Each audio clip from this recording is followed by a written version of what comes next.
Assalamualaikum warahmatullahi wabarakatuh. Segala puji bagi Allah Subhanahu wa taala yang telah memberikan kita nikmat iman, Islam, kesehatan, serta kesempatan untuk terus memperbaiki diri. Shalawat dan salam semoga senantiasa tercurah kepada Nabi Muhammad sallallahu alaihi wasallam, teladan agung bagi umat manusia. Hadirin sekalian yang dirahmati Allah. Pada kesempatan yang berbahagia ini, izinkan saya menyampaikan sebuah tema yang sangat penting dalam kehidupan kita, yaitu menjaga lisan agar tidak menyakiti. Lisan adalah salah satu nikmat terbesar yang Allah berikan kepada kita. Namun, jika tidak dijaga dengan baik, lisan ini bisa menjadi penyebab dosa dan kehancuran. Pentingnya menjaga lisan.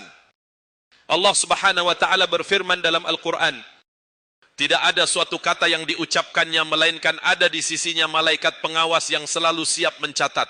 Quran surat Qaf 18 ayat ini mengingatkan kita bahwa setiap kata yang keluar dari lisan kita akan dicatat dan dimintai pertanggungjawaban di akhirat kelak.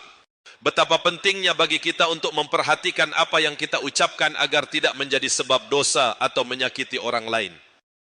Rasulullah sallallahu alaihi wasallam juga bersabda, barang siapa yang beriman kepada Allah dan hari akhir, hendaklah ia berkata baik atau diam.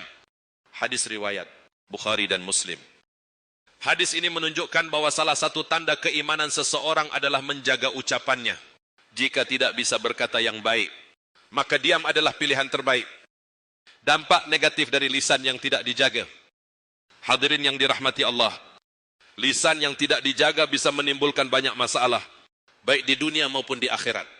Beberapa dampak negatif dari lisan yang tidak terkontrol antara lain, menyakiti perasaan orang lain, ucapan yang kasar, menghina, atau meremehkan orang lain dapat melukai hati dan menimbulkan permusuhan.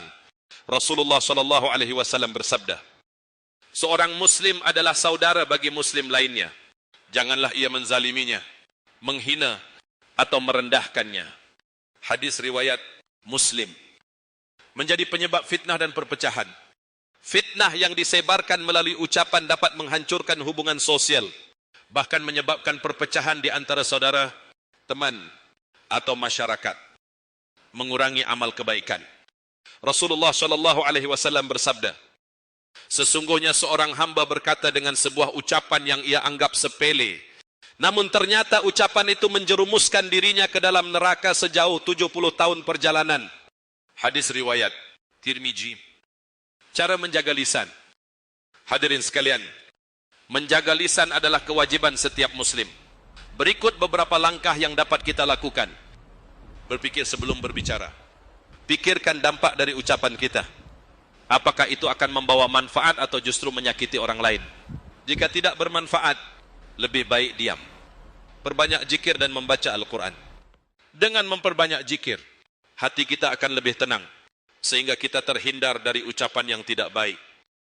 Bergaul dengan orang-orang yang saleh. Lingkungan sangat memengaruhi ucapan kita. Bergaullah dengan orang-orang yang selalu mengingatkan kita untuk berkata baik. Belajar mengendalikan emosi. Ucapan yang menyakitkan seringkali keluar ketika kita sedang marah. Belajarlah untuk menahan diri dan mengendalikan emosi agar tidak melukai orang lain. Memohon ampunan dan hidayah Allah.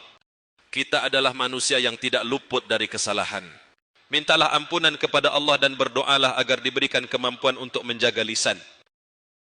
Hadirin yang dirahmati Allah, mari kita jadikan lisan ini sebagai sarana untuk menyebarkan kebaikan, memberikan nasihat, dan mempererat hubungan silaturahmi. Hindarilah ucapan yang bisa menyakiti hati orang lain.